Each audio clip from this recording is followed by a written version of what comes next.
Berjumpa lagi dengan Albarak. Kita lanjutkan cerita Budak Bayangan. Jangan lupa share, like, komen, dan subscribe. Budak Bayangan bab 1686, Tindakan Kemanusiaan. Bagi Nevis, dunia masih kaku dan tajam, tanpa kehalusan. Emosinya masih tertahan, dan sebagian besar hilang. Belum lama sejak pertempuran dengan Condemnation, jika pelarian putus asa mereka bisa disebut pertempuran, dan karenanya, dia belum pulih dari rasa sakit yang membakar jiwanya menjadi abu. Dia baru saja berada di Godgrave kemarin. Saat itu, mereka telah menunggu di tangga kuil tanpa nama untuk waktu yang lama sampai tuannya datang dan membawa mereka kembali ke dunia nyata. Nevis bisa saja membawa sendiri para prajuritnya melewati ambang batas alam, tetapi perjanjian sementara dengan penguasa bayangan mencegahnya untuk memasang tali di sekitar bentengnya. Pada akhirnya, Saint misterius itu keluar dari kegelapan dan diam-diam membawa Firekeeper, 3 Sleeper, dan dirinya sendiri menjauh dari Dream Realm, satu persatu. Dia menduga bahwa dia dapat membawa lebih dari 1 orang melintasi alam. Nevis sendiri dapat membawa 7 Saint lainnya. Atau lebih dari 100 orang biasa, tetapi Shadow menyimpan rahasianya dekat di dadanya, seperti biasa. Dia penasaran di mana tali pengikatnya di dunia nyata. Orang-orang suci biasanya memiliki pangkalan yang mapan di sana. Sebagian besar di dalam tembok kompleks klan mereka yang dijaga ketat. Nep sendiri serta para penjaga api, beroperasi dari bekas istana klan api abadi. Itu sebenarnya merupakan topik yang sedikit kontroversial. Karena para tetua Valor ingin mereka tinggal di benteng klan besar di NKSC, secara resmi, demi alasan keamanan, tetapi sejujurnya, agar dapat mengendalikan mereka dengan lebih baik. Namun, hubungan antara Firekeeper dan pasukan Valor lainnya secara umum agak canggung. Terlebih karena para penyintas Forgotten Shore telah bersembunyi di Dream Realm selama 6 bulan untuk menghindari dampak konflik Cassie dengan klan besar. Masalah ini baru terselesaikan setelah Nevis kembali dan setuju untuk menjadi putri angkat Anvil. Bagaimanapun, sebenarnya tidak ada orang suci yang independen. Setiap orang memiliki klan legasi yang mendukung mereka atau bekerja untuk pemerintah. Jadi, Nevis tentu saja penasaran tentang di mana penguasa bayangan mengikat dirinya di dunia nyata. Apakah itu kompleks rahasia di NKSC? Bangunan perumahan sederhana? Benteng klan legasi kecil di salah satu kuadran lainnya? Sisa-sisa fasilitas pemerintah yang terbengkalai.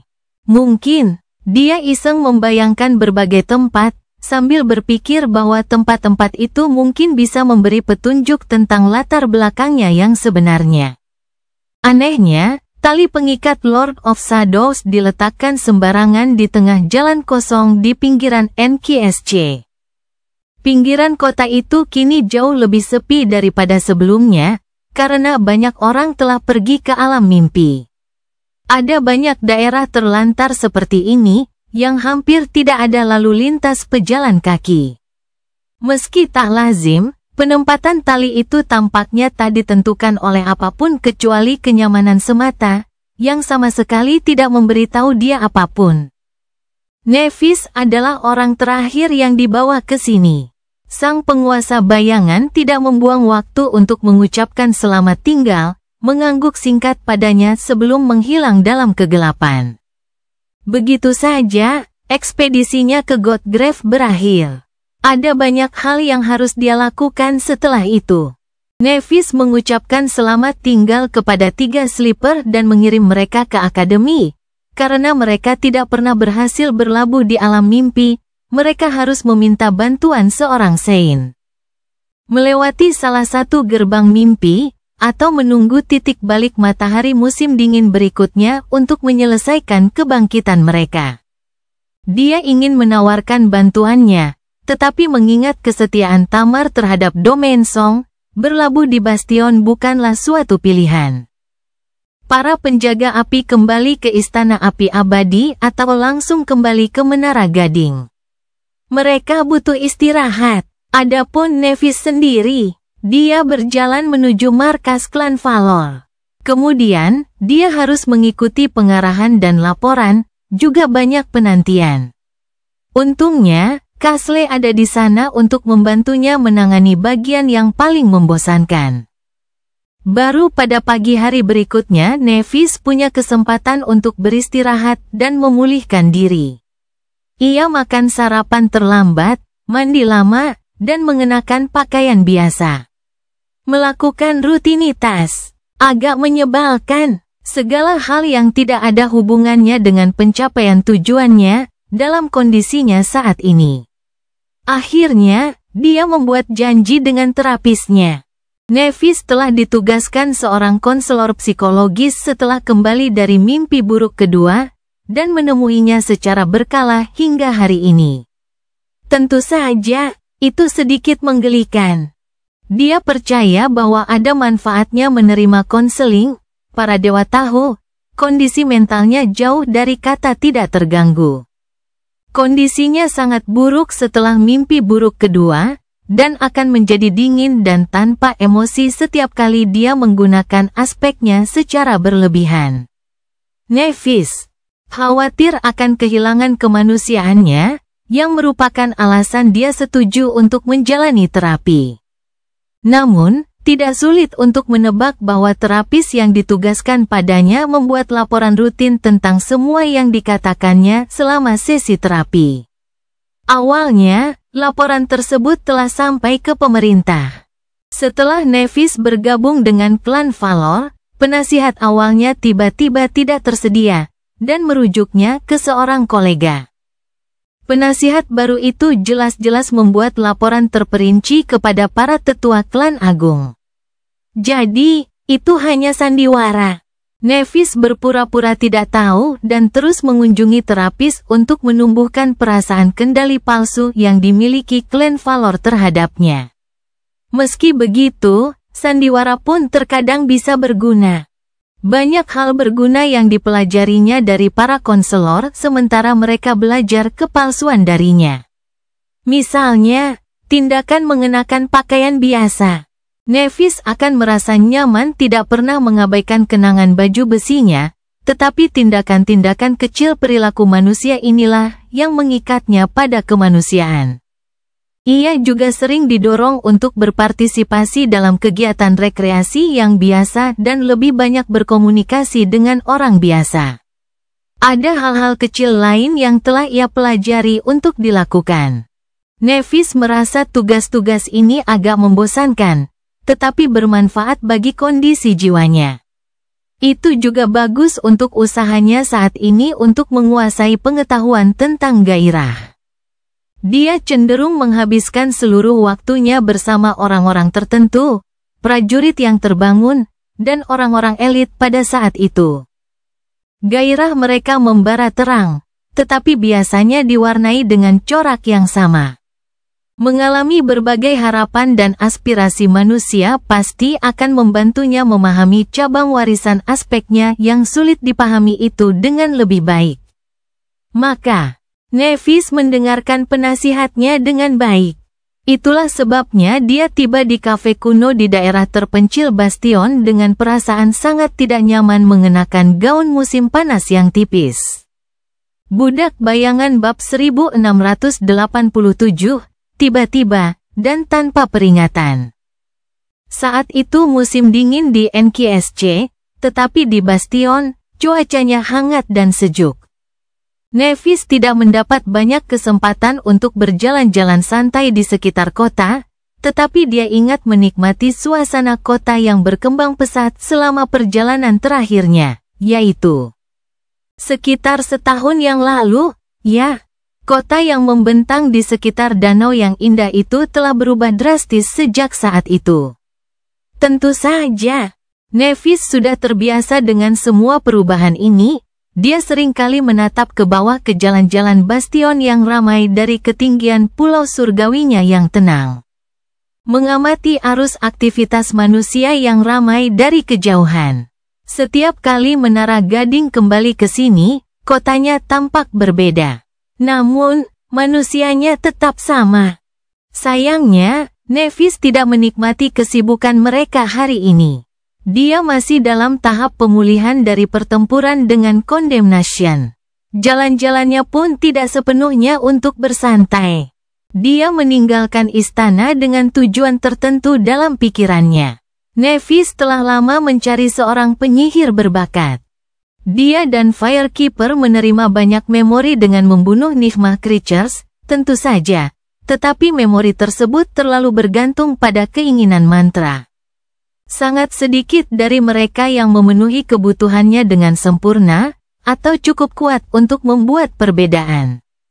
Disitulah para penyihir yang telah bangkit dapat membantu. Masalahnya adalah para perajin yang mampu menempa memori, atau bahkan benda-benda yang disihir, sangat jarang. Kebanyakan dari mereka berasal dari keluarga Valor, dan sementara Nevis dapat dengan mudah memesan memori dari klannya sendiri, itu akan menggagalkan tujuannya. Justru karena ingatannya yang paling kuat diketahui atau diciptakan langsung oleh klan Agung Valor, maka dia mencari seorang penyihir independen secara rahasia. Kemarin, Casey memberitahunya bahwa pencarian mereka akhirnya membuahkan hasil. Tidak hanya itu, orang yang dimaksud tinggal di sini, di Bastion. Dan sebagai pelengkap, ia bahkan memiliki ketertarikan yang sangat langka terhadap bayangan. Bagian terakhir tidak penting bagi komisi tersebut. Tetapi mengingat kedatangan tiba-tiba sang penguasa bayangan ke panggung, Nevis penasaran untuk mempelajari lebih lanjut mengenai elemen yang tidak biasa ini beserta nuansanya. Oleh karena itu, Casey dengan tegas mengirimnya untuk menemui si penyihir secara pribadi. Nevis tidak yakin mengapa dia harus pergi sendiri. Tetapi karena Casey meyakinkannya bahwa orang ini dapat dipercaya untuk menyimpan rahasia, dia tiba di tempat itu larut malam, karena mengenal temannya. Pria itu pasti telah melewati pemeriksaan latar belakang yang ketat, jadi tidak ada alasan untuk tidak melakukannya. Meski begitu, tidaklah mudah bagi Nevis untuk berjalan bebas di jalanan Bastion. Ketenarannya terlalu besar untuk tidak diketahui. Jadi, ia menggunakan beberapa memori kosmetik untuk sedikit mengubah penampilannya. Bahkan saat itu, ia baru berani keluar setelah hari sudah gelap. Sesampainya di jalan tepi danau yang tenang, dia melirik ke pondok bata yang nyaman, lalu ke tanda yang tergantung di atas pintu. Sunnis Brilliant Emporium, kafe dan butik kenangan. Untuk sesaat, Nevis mencoba membayangkan bagaimana rasanya tinggal di pondok sederhana seperti itu dan mencari nafkah dengan melakukan hal-hal yang damai, jauh dari pertumpahan darah dan bau busuk medan perang. Semuanya tampak begitu asing. Namun, itulah tepatnya cara hidup penyihir rendah hati ini, dan kebanyakan orang di dunia. Kehidupan yang damai inilah yang berusaha ia jaga. Yah, bagian yang damai itu memang benar, tetapi sangat sedikit orang yang tinggal di pondok yang seunik pondok ini. Casey telah memperingatkannya bahwa itu adalah jenis eko yang aneh. Jika tidak, ada risiko Nevis akan salah paham dan secara tidak sengaja membakarnya hingga rata dengan tanah. Nevis menarik napas dalam-dalam, mempersiapkan dirinya secara mental menghadapi perasaan canggung karena bertemu orang yang tidak dikenal, lalu berjalan masuk. Sesaat kemudian, terdengar suara piring berhamburan di lantai. Dia terpaku, menunduk dengan bingung. Penyihir itu tergeletak di lantai, menatapnya dengan ekspresi tercengang. Dia tampak orang yang sangat ceroboh, sampai tersandung kakinya sendiri seperti itu. Tidak ada koordinasi sama sekali. Orang seperti itu pasti tidak akan bertahan lama di medan perang, dan itu tidak masalah. Tidak semua orang dilahirkan untuk bertempur. Mereka saling menatap dalam diam selama beberapa saat, Lalu pemuda itu melompat berdiri, membersihkan debu dari pakaiannya karena malu. Setelah berbuat demikian, dia tersenyum padanya seolah-olah tidak terjadi apa-apa. Selamat datang di Brilliant Emporium. Nevis sempat bingung saat Casey bercerita kepadanya tentang seorang guru berbakat yang mampu menempa kenangan yang kuat. Dia membayangkan seorang pria tua, tajam dan keras, seperti kebanyakan pandai besi berani. Apa yang tidak disangkanya adalah bahwa pemilik toko itu begitu muda, lembut, dan tampan. Tentu saja, Nevis terbiasa berada di antara orang-orang yang sangat menarik. Namun, pemilik Brilliant Emporium menonjol bahkan di antara mereka, termasuk sebagian besar orang suci. Dia tidak terlalu tinggi, dengan tubuh ramping dan fitur wajah yang halus. Kulitnya halus dan putih, seperti marmer tanpa cacat, sementara mata oniksnya seperti permata yang berkilau gelap. Rambutnya yang hitam legam diikat dengan sembarangan, dan ada rasa percaya diri yang tenang dalam dirinya, yang tampak sederhana, tetapi hampir menuntut perhatian. Dia seperti boneka porselen elegan yang mengenakan sutra hitam halus. Keindahannya yang lembut ini sangat berbeda dengan ketampanan kasar para prajurit kawakan yang biasa ditemui Nevis. Lebih dari itu, pemuda itu sama sekali tidak memiliki aura mistis, yang mengisyaratkan bahwa dia bukanlah seorang guru yang sangat kuat. Yang masuk akal. Tidak semua yang terbangun adalah seorang pejuang, dan setelah Antartika, bahkan ada banyak master yang telah naik karena kebutuhan, bukan pilihan. Seseorang dengan aspek utilitas tidak harus menggunakan pedang, dan banyak yang hidup tanpa mengalami banyak pertikaian atau kekerasan. Atau bahkan tidak sama sekali. Tidak peduli betapa jauh dan anehnya kehidupan seperti itu bagi Nevis. Casey tidak memberitahuku. Dia tiba-tiba menyadari bahwa dia telah terdiam terlalu lama. Dengan wajah tanpa ekspresi, Nevis berbicara, ya, Master Sunles, kurasa begitu. Saint Cassia yang mengirimku. Penyihir itu menatapnya dengan aneh, ragu-ragu sejenak, lalu berkata dengan sopan, memang, aku dipanggil Master Sunles.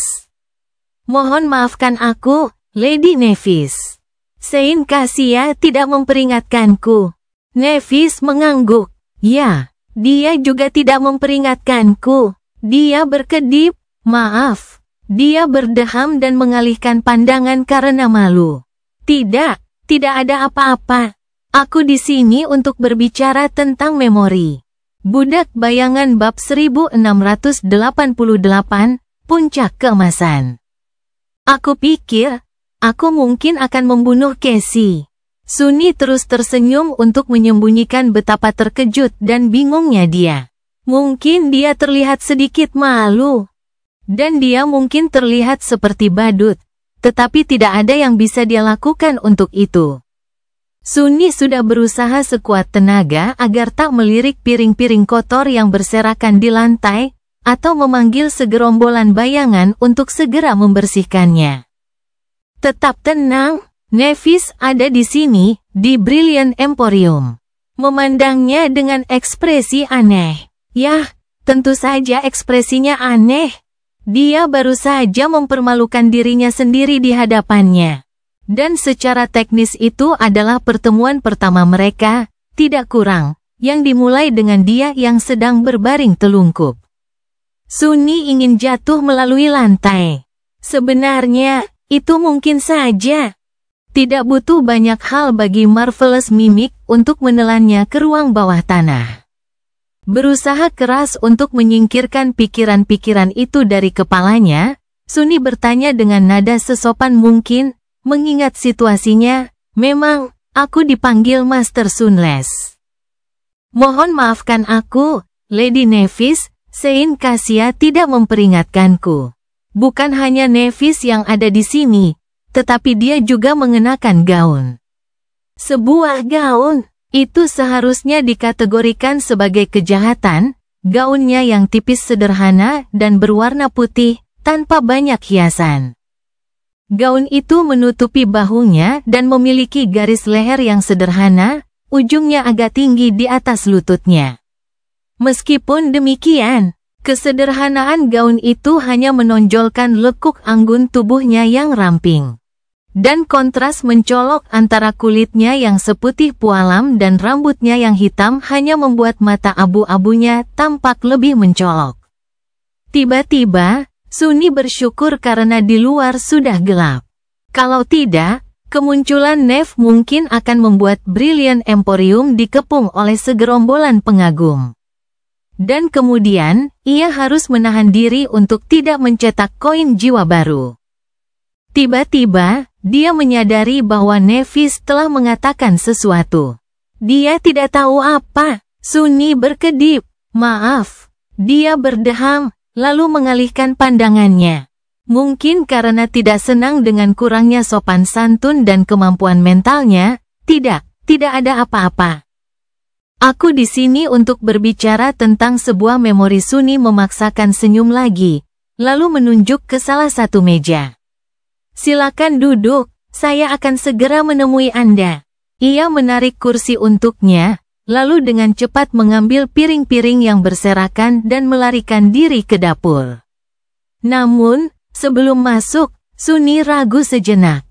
Apakah Anda ingin minum sesuatu? Kami baru saja menerima setumpuk biji kopi dan teh segar.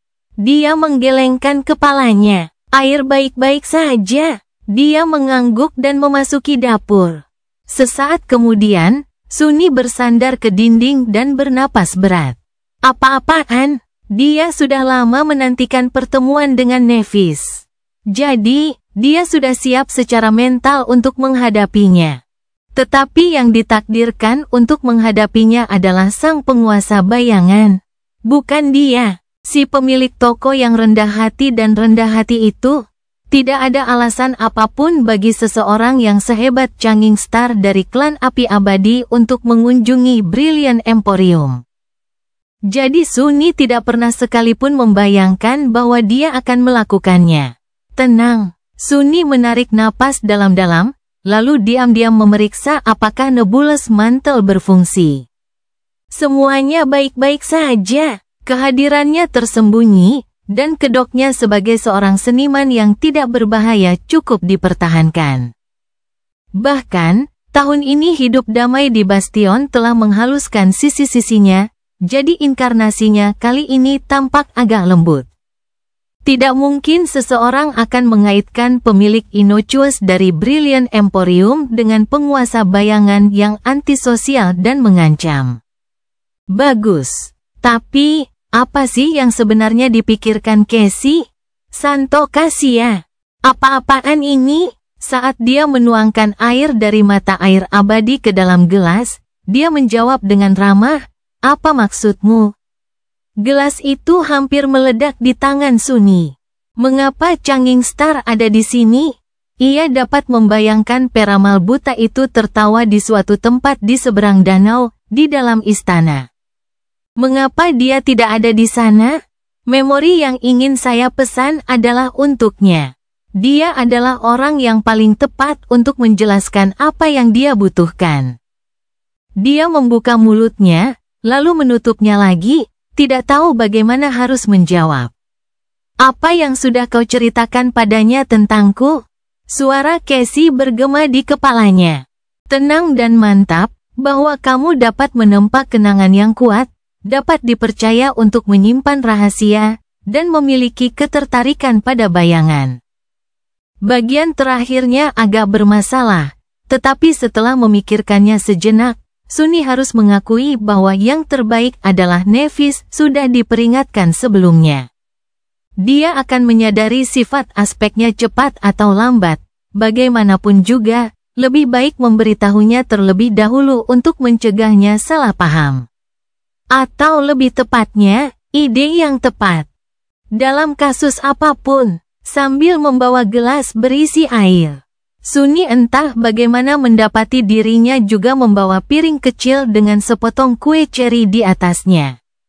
Dia telah membuat kue itu pagi ini untuk mencegah sekumpulan cherry bees farm membusuk, tetapi bagaimana kue itu berakhir di piring di tangannya sekarang? Ingatan Sunny kabur. Tiba-tiba dia merasa curiga. Kau tidak menghapus ingatanku, kan? Untuk pertama kalinya dalam beberapa saat, suara Casey terdengar bingung. Hah? Dia menggertakkan giginya. Tentu saja, dia tidak melakukannya. Dia tidak akan mampu melakukannya dalam waktu sesingkat itu, apalagi tanpa menatap matanya. Sudahlah, sudah terlambat untuk kembali. Kembali ke ruang makan, dia meletakkan gelas berisi air dan sepotong kue di hadapan Nevis. Dia menatap kue itu dalam diam, lalu mendongak dan meliriknya, matanya yang serius terlalu menggoda.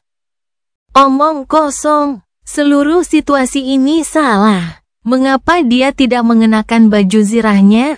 Apakah dia telah menghancurkan baju zirahnya lagi? Apakah itu sebabnya dia mengenakan gaun hari ini? Apakah memori yang ingin dia pesan adalah armor? Maka dia harus menyelesaikan pesanan secepat mungkin. Di samping itu, benar-benar tidak ada salahnya jika dia melakukannya dengan perlahan. Bukan, dia tidak ingin membuat sesuatu yang kurang dari sempurna, jika itu untuk Nevis. Menjaga ekspresinya tetap netral, Sunny duduk di seberangnya dan berkata dengan senyum sopan, Anda mungkin belum pernah mendengar bahwa kafe kami terkenal dengan hidangan penutupnya.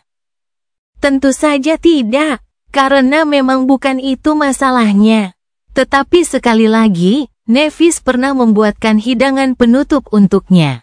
Jadi adil baginya untuk membalas budi, bukan? Budak Bayangan bab 1689, jawaban yang memuaskan. Nevis terkejut melihat sepiring kue di depannya. Kue itu diletakkan di atas piring porselen yang cantik, dan bahkan ada cherry segar di atasnya. Bukan berarti dia belum pernah melihatnya sebelumnya, tetapi makanan penutup bukanlah makanan pokoknya. Benar, itu juga sebuah kafe. Dia mengambil sendok perak kecil dan mencicipi kue itu, hanya agar tidak terlihat tidak sopan. Aku penasaran apakah dia benar-benar mampu menempa memori yang tidak akan kalah dengan memori yang diciptakan oleh Valor. Tunggu. Kenapa rasanya begitu lezat? Sambil meletakkan sendoknya, dia menatap penjaga toko yang tampan itu dan terdiam sejenak. Akhirnya, Nevis berkata, sepertinya Anda sudah mengenali saya, Master Sunless. Kalau begitu, saya akan jujur. Saya butuh memori yang ditempa dan yang kuat. Saint Kasia memberitahu saya bahwa Anda adalah penyihir berbakat yang tidak dikenal karena Anda lebih suka menyembunyikan bakat Anda. Saya bisa mengerti alasannya, dan itu bahkan membuat segalanya lebih mudah. Tetapi, apakah Anda benar-benar cukup baik untuk memenuhi kebutuhan seseorang sekuat saya? Penyihir muda itu menatapnya, ekspresi aneh muncul di wajah menawannya sesaat. Apakah dia, mungkin, bingung dengan pertanyaannya dan merasa tidak yakin dengan bakatnya? Menciptakan kenangan untuk salah satu orang suci paling terkenal di dunia bukanlah tugas yang mudah. Master Sunless terbatuk dan mengalihkan pandangannya sebentar. Melihat ekspresi malu-malunya, membuat Nevis mengerti mengapa kafe ini begitu terkenal. Tak perlu dikatakan lagi, mungkin bukan karena hidangan penutupnya. Casey, apa-apaan ini? Suara Casey yang menyenangkan bergema di kepalanya beberapa saat kemudian. Apa? Nevis menjaga ekspresinya tetap netral. Mengapa penyihir itu kau temukan begitu? Casey menjawab dengan polos, terus. Nevis mendesah. Sudahlah, itu pertanyaan yang konyol. Dia hanya sedikit terkejut. Sementara itu, Master Sunless tampaknya menemukan kembali kepercayaan dirinya dan menjawab dengan senyum tipis. Saya jamin Anda akan merasa puas, Lady Nevis. Entah mengapa matanya tiba-tiba berkedut. Pria malang itu pasti gugup. Nevis tahu bahwa pertemuannya dengan wanita itu memiliki dampak seperti itu pada banyak orang.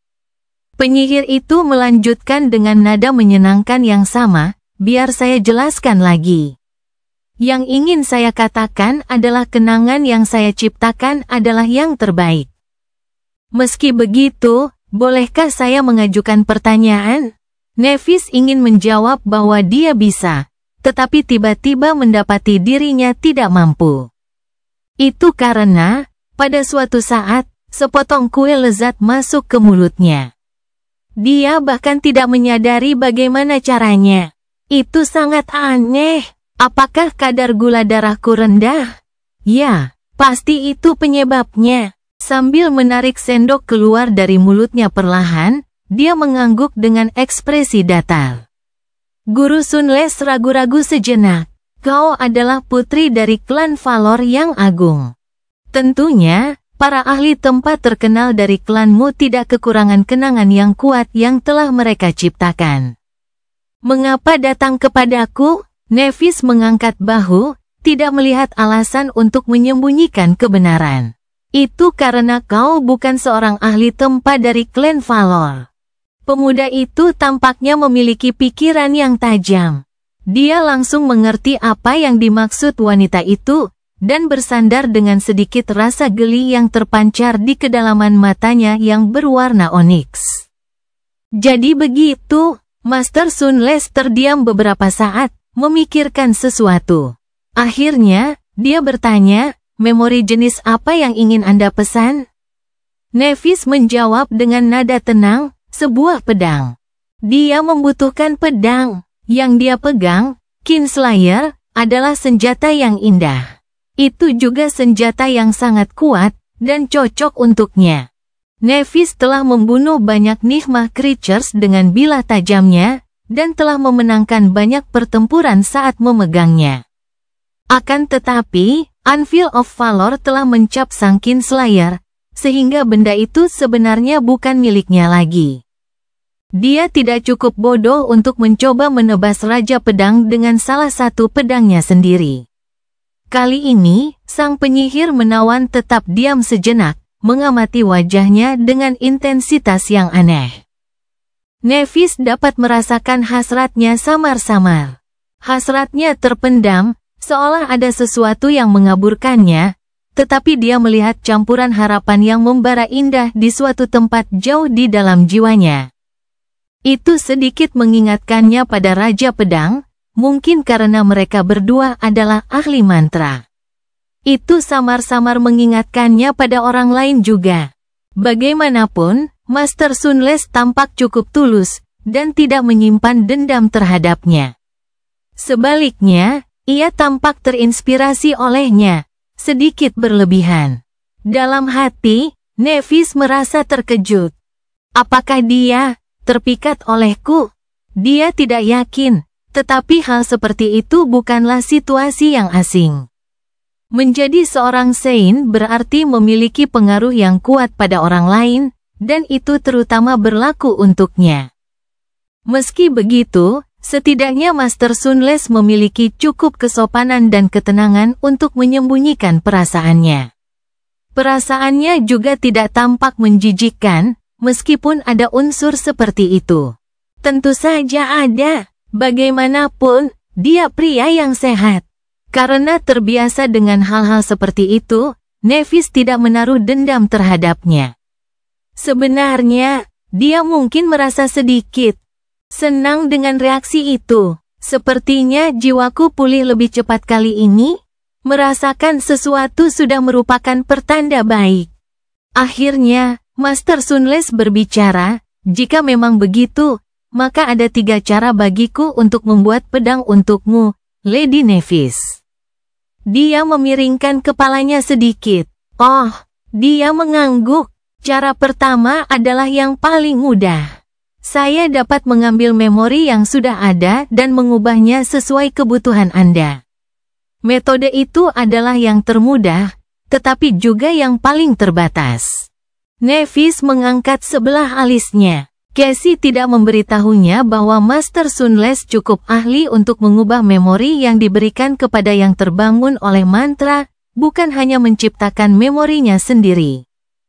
Bahkan di antara para penyihir Valor, itu adalah keterampilan yang langka. Sebenarnya, dia tidak mengenal siapapun kecuali Anvil sendiri yang mampu melakukan hal itu. Dan si penyihir muda menyebutnya yang termudah. Sementara itu, pemuda menawan itu melanjutkan, cara kedua adalah menciptakan memori dari awal. Itu akan memakan waktu lebih lama, dan mengharuskan saya menggunakan material yang cukup kuat dan pecahan jiwa dengan peringkat tinggi. Tentu saja, hasilnya akan jauh lebih mematikan. Senjata Anda saat ini, Kinslayer. Saya yakin saya dapat menempa sesuatu yang sama mematikannya, jika diberi cukup waktu. Nevis terkesan. Pedangnya adalah memori transenden tingkat ke-7, dan pedang yang sangat kuat. Anehnya, pedang itu sekuat banyak senjata tertinggi, tetapi, tentu saja, Master Sunless tidak akan mengetahuinya. Meskipun nama pedangnya dan tingkatannya sudah diketahui, sangat sedikit orang yang memiliki informasi terperinci tentangnya. Itu kurang lebih merupakan rahasia militer. Meski begitu, cukup luar biasa bagi seorang Ascended untuk percaya diri dalam menciptakan senjata transenden tingkat atas. Tampaknya dia sangat kompeten dalam bidangnya. Karena Nevis sendiri menyukai orang-orang yang berkompeten. Apa cara ketiga? Dia tersenyum lembut. Cara ketiga adalah yang terpanjang, dan juga yang tersulit. Itu akan membutuhkan banyak usaha. Dari kita berdua, sebenarnya, bukan hanya dariku. Kita juga harus menghabiskan banyak waktu bersama. Namun jika aku berhasil, memori yang dihasilkan akan benar-benar kuat. Nevis meneguk air dingin, tiba-tiba merasa segar kembali. Dia terdiam sejenak, lalu bertanya dengan tenang. Seberapa kuat, tepatnya? Master Sunless menatapnya dengan serius, senyumnya meredup. Setelah jeda sebentar, dia berkata dengan sedikit ambisi serius dalam suaranya yang merdu dan menyenangkan, cukup kuat untuk membunuh dewa, menurutku. Budak Bayangan bab 1690, pedang untuk membunuh para dewa. Tentu saja, Nevis tampak ragu dengan pernyataan Sunni yang keterlaluan itu. Ia menatapnya dalam diam selama beberapa saat, lalu mengangkat sebelah alisnya. Tapi kamu hanyalah seorang Ascended. Maafkan aku karena terus terang. Bagaimana seorang Ascended bisa menciptakan sesuatu yang sekuat itu? Sunni bisa melihat bagaimana dia akan mempertanyakan kemampuannya untuk menepati janji seperti itu. Namun, dia bersungguh-sungguh dengan apa yang telah dikatakannya. Karena dia telah memikirkan cara untuk mencapai sesuatu seperti itu sejak lama. Dia terdiam sejenak, lalu mendesah. Ini lebih mudah dari yang kau kira, bukan berarti sembarang Ascended bisa melakukannya, tentu saja. Tapi caraku menciptakan memori agak unik, jadi aku bisa melakukan lebih dari kebanyakan orang. Akan lebih mudah bagiku untuk menunjukkannya padamu. Apa kau keberatan mengikutiku? Nevis tidak bergerak, menatapnya tajam. Saya tidak keberatan mengikuti, Master Sunless. Tapi belum sekarang. Dia sedikit mengernyit. Belum. Dia mengangguk pelan, wajahnya tenang dan tak bergerak. Suaranya terdengar datar, ya saya. Nevis berhenti sejenak, lalu menambahkan dengan tenang, kueku belum selesai. Sunni mengira dia salah dengar. Apa? Dia berkedip, namun Nevis mengabaikan tatapan bingungnya, mengambil sendoknya dengan anggun, dan mengalihkan perhatiannya ke sepotong kue ceri. Dia memakannya dengan santai, dengan ekspresi tenang. Dia tidak tahu apakah dia menikmati rasanya atau hanya enggan membuang-buang makanan. Beberapa menit kemudian, Nevis meletakkan sendoknya, menyeka bibirnya dengan serbet, dan mengangguk dengan sopan.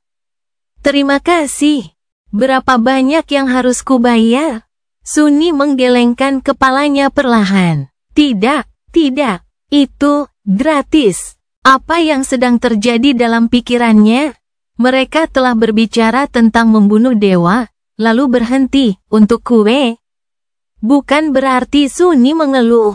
Sebenarnya, dia akan senang melihatnya memakan seluruh kue dan bukan hanya sepotong kecil saja, jika dia mau.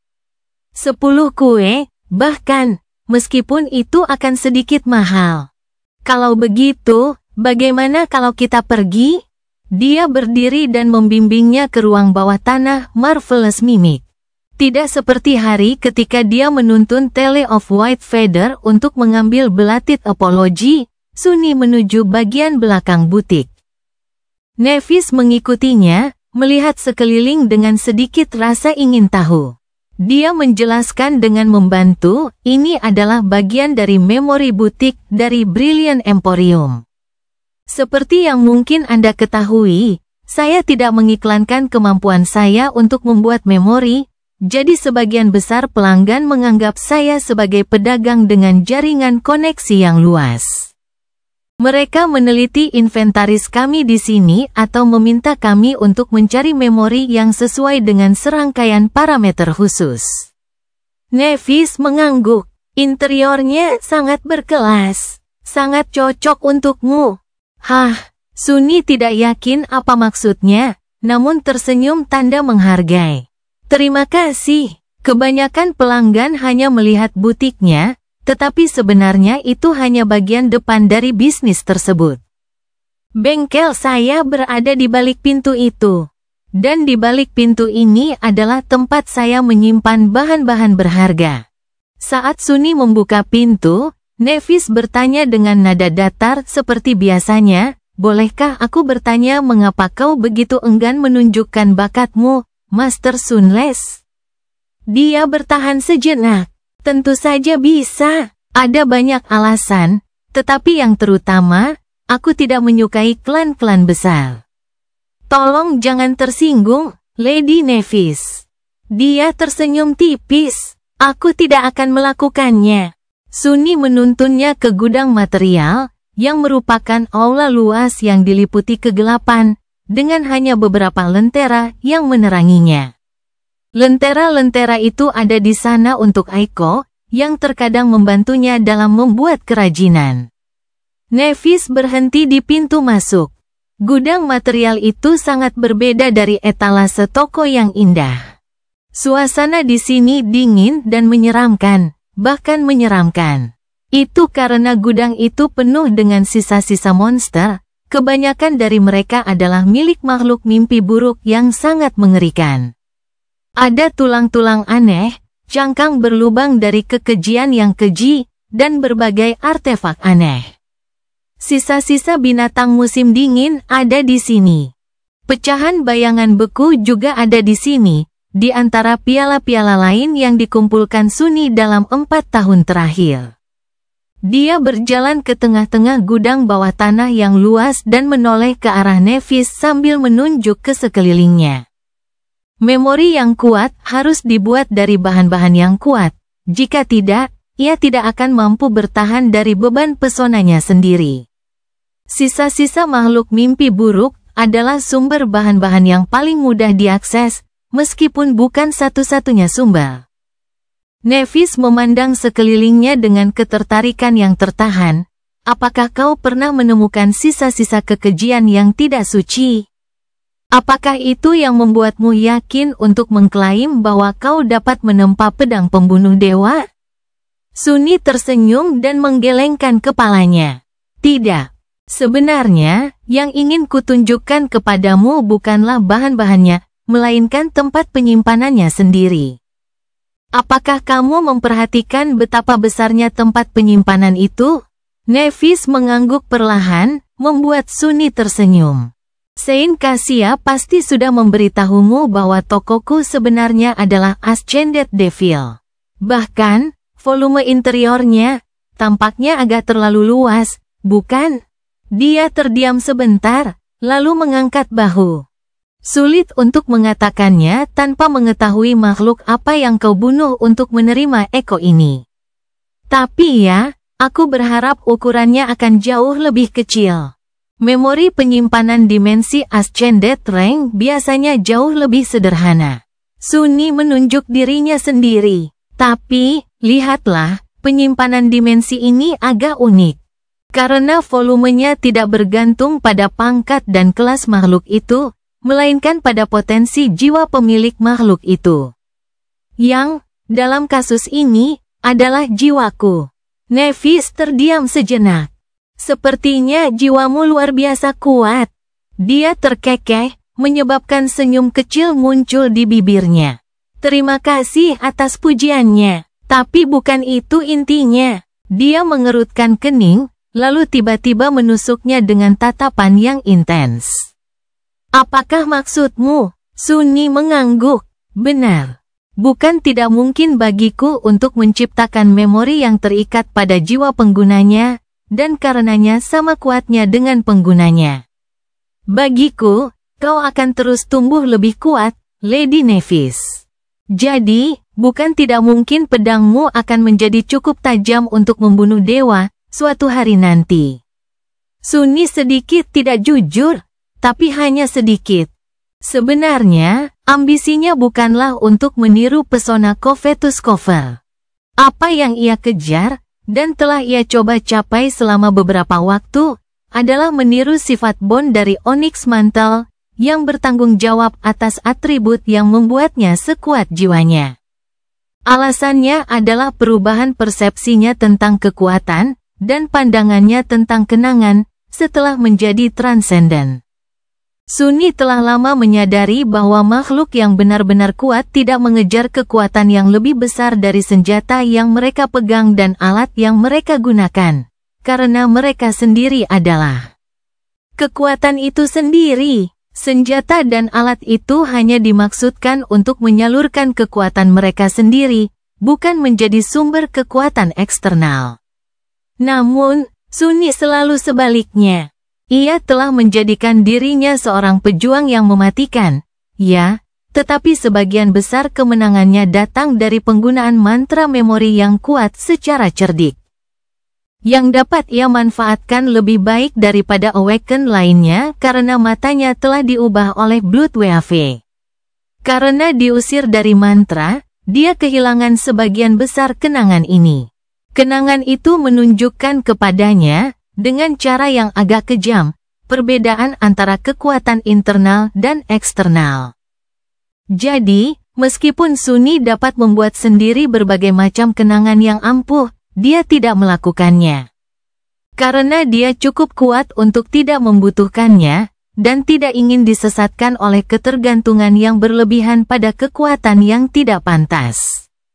Dia lebih suka mendapatkan kekuatan tersebut sendiri. Dengan cara itu, dia akan mengikuti jejak orang-orang yang benar-benar ilahi. Jadi, satu-satunya kenangan yang Sunni ingin buat untuk dirinya sendiri adalah yang akan membantunya menyalurkan kekuatannya sendiri dengan lebih baik, atau memberikan kemudahan sederhana. Ia juga ingin kenangan ini mampu mengimbangi kemajuannya. Oleh karena itu, dia harus menguasai pesona terikat. Masalahnya adalah bahwa menempa memori yang memiliki sifat seperti itu bukanlah hal yang mudah. Sebab ia harus terikat erat dengan jiwa seseorang, tetapi akan berbeda jika Nevis dan nyala api jiwanya, serta mahkota Fajar, ada di sana untuk membantunya. Cerita bersambung. Jangan lupa share, like, komen, dan subscribe, agar tidak ketinggalan cerita selanjutnya.